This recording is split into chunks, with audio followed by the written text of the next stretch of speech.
많은 양을 먹어도 염증이 사라지고 혈압도 조절되고 활력이 생기면서 긍정적인 변화를 경험하는 분들 많습니다. 남들은 다 좋다는데 나는 왜 안 좋은 반응들이 나올까? 그 차이가 어디에 있을까요? 안녕하세요. 고마운TV의 김은숙입니다. 오늘은 많은 분들이 궁금해하시고 질문해주신 소금차, 소금물 부작용에 대해서 말씀드리려고 하는데요. 첫 번째는 혈압이 높아지는 현상입니다. 소금을 많이 드셔도 변화가 없거나 오히려 고혈압이 개선되는 분들도 많습니다. 염 민감성, 염 저항성 반반 정도의 사람들이 있다고 말씀을 드렸는데요. 소금을 권장 섭취량의 몇 배를 먹어도 혈압이 높아지기는커녕 오히려 혈압이 조절되고 신진대사가 원활해지는 분들도 있습니다. 소금은 기본적으로 몸이 수분을 보유할 수 있도록 돕는데요. 수분의 양, 혈액량을 조절하려면 염분의 양을 조절할 수밖에 없습니다. 우리 몸은 0.9%라는 일정한 염도를 맞추기 위해서 염분이 부족하면 수분을 빼낼 수밖에 없고 염분이 보유가 되면 또 수분을 끌어당겨서 수분을 보유하는 몸이 됩니다. 건강한 몸은 수분과 염분을 일정한 농도로 조절을 하면서 항상성을 유지하고 있는 거죠. 그런데 이 소금이 들어가면 혈액량, 수분량도 늘어나기 때문에 심장의 입장에서는 많아진 양을 밀어내기 위해서 혈압을 높일 수밖에 없습니다. 일시적으로 혈압이 높아졌다가 조절이 되는 분들도 있고 혈관이 막힌 데가 없이 수축되어 있지 않고 잘 열려 있다면 늘어난 수분량, 혈액량을 잘 펌프질할 수 있을 텐데요. 심장 기능이 약하고 혈관이 많이 수축되어 있는 분들이라면 내 몸의 입장에서는 많아진 혈액량을 뿜어내기 위해서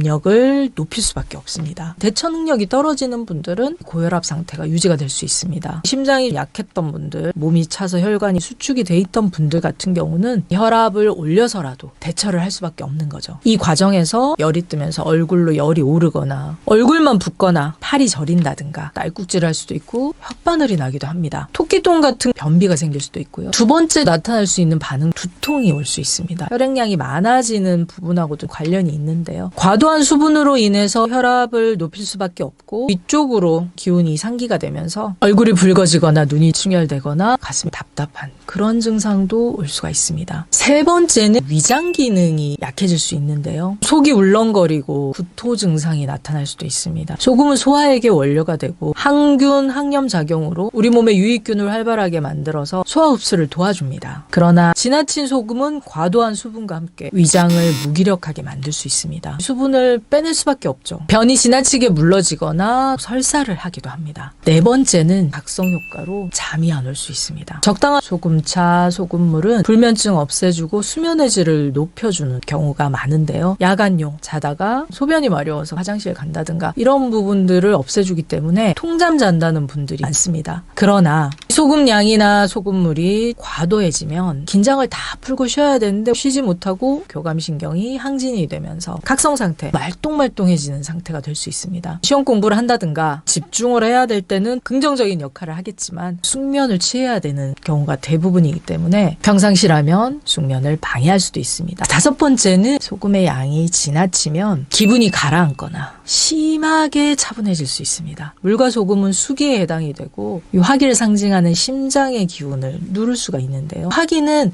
발산하고 확산하고 표현하는 힘입니다. 이 수기는 가라앉히고 수렴하고 인내하는 힘인데요. 지나치면 이 발산시키는 힘을 눌러서 불을 꺼버리는 역할을 하는 거죠. 적당하면 불안이 사라지고 편안하고 차분해지겠지만 지나치다, 과도해진다, 기분이 너무 가라앉고 다운되면서 심하면 우울감을 느낄 수도 있습니다. 여섯 번째는 몸이 냉해질 수도 있습니다. 소금은 기본적으로 혈액량과 수분을 늘리고 이동을 시키고 혈액순환을 돕는 역할을 합니다. 몸이 원하는 만큼 먹었을 때는 몸이 따뜻해지고 심부 온도가 올라가고 수족냉증도 사라져서 소금 먹고 몸이 따뜻해졌어요 라는 얘기하시는 분들이 많습니다. 과도하게 섭취를 하신다면 몸에 수분이 너무 많아지고 이 수분이 정체되는데 밖으로 배출하지 못하고 체온을 유지하기가 힘들어집니다. 몸이 차고 냉해질 수 있는 거죠. 수기가 화기를 누르는 역할을 하기 때문에 손끝 발끝까지 전달을 하는 데 있어서 부담을 느낄 수가 있습니다.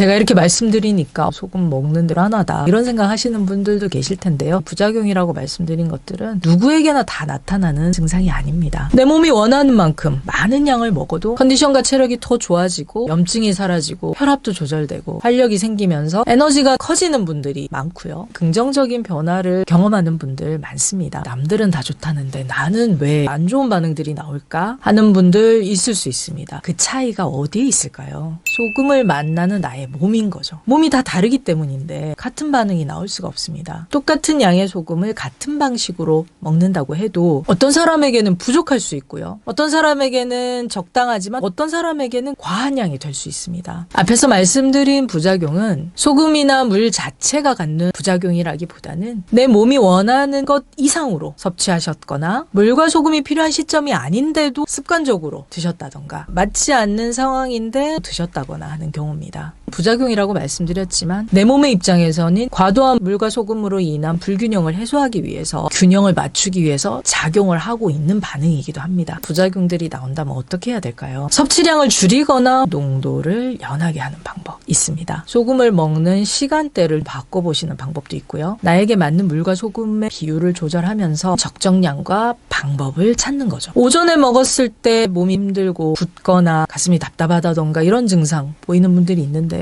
늦은 오후에 시간대나 저녁 시간대에 드시는 것도 방법입니다. 저녁에 드셨을 때 수면에 방해가 되거나 오히려 화장실에 자주 간다든지 그런 반응들이 있으시다면 낮 시간이나 오전 시간대에 드시는 시간을 바꿔보는 것도 방법이고요. 갈증이 계속 나고 물을 계속 먹게 된다. 양이나 농도를 조절하실 필요가 있습니다. 설사가 난다. 내 몸의 입장에서는 빼내야 할 수분이 많아진 거니까 양을 조절을 해주시면 좋고요. 부작용 반응이 생기는 부분을 보완할 수 있는 것들과 함께 먹는 방법도 있습니다. 칼륨과 칼슘이 풍부한 음식들, 심장을 영양하는 맛인 쓴맛, 쌉싸름한 맛이 나는 음식들, 위장을 편안하게 하는 것들과 드시는 방법도 있습니다. 고마운 TV의 다른 영상에서 설명을 드리고 있기 때문에 참고해 주시면 좋을 것 같고요.